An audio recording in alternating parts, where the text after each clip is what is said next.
There's a lot of buzz these days about purchase intent data in the B2B tech space, but also a lot of confusion about it and whether it can really help move the needle in marketing.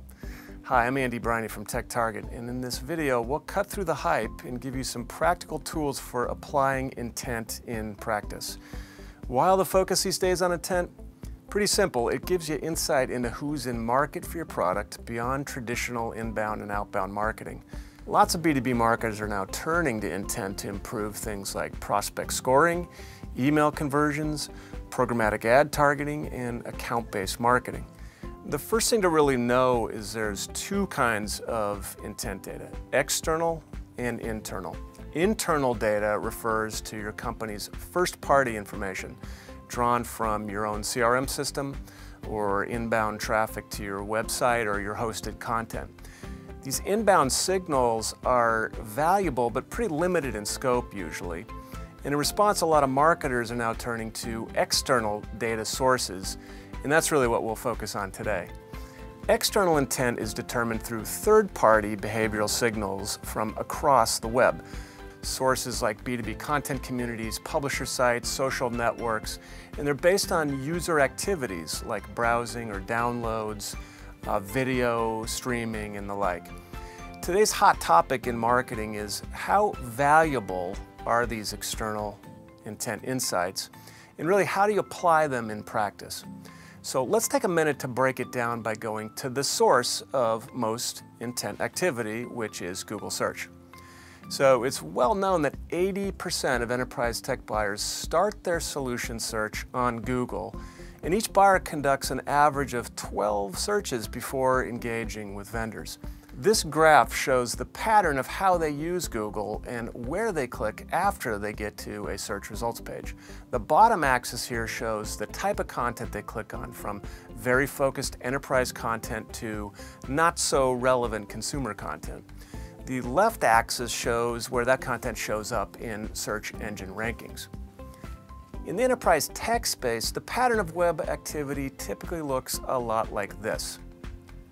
These dots represent website visits, social posts, info about tech installs, basically any trackable activity or data that may indicate interest or intent. For any tech segment, there are tens of thousands or even millions of these hits happening every month, but activity tends to coalesce around the most granular content that ranks the highest in search. Really no surprises there. Google considers over 200 factors when assessing content relevancy and highly ranks or rewards the pages it deems most relevant to a given search inquiry. So, for example, let's say you wanted to identify companies in market for products that will help them manage their virtualization infrastructure. In Google, a buyer might type in hybrid cloud or private cloud management. As you can see, there are over 21 million total search results on that page, but 90% of user clicks are really only going to the top 10 organic listings. The strongest intent signals cluster at the intersection of relevancy and rank. So while there's a lot of activity happening beyond that, the less specific the content, the lower it ranks, and the more dispersed that activity tends to become. Now let's talk about where different sources of intent data live within this grid. We talked earlier about internal intent signals, and as a group, vendors' own websites tend to show up here. Highly ranked, relevant content, but in relatively small amounts. This represents both organic and paid AdWords traffic, and obviously for any single vendor, you're really only going to get a portion of this traffic. The primary source of external intent data comes from third-party content communities, both B2B tech and business-focused publishers. There's a big difference in the quantity and quality of buyer activity across these networks. Together, they generate the lion's share of relevant activity, but not really in equal amounts. So for example, buyer activity on TechTarget's network of 140 websites tends to cluster here. It's only a portion of all the activity happening across the web, but because TechTarget's content is both highly specific and highly ranked, its purchase signals offer a truer predictor of intent than what you get further out.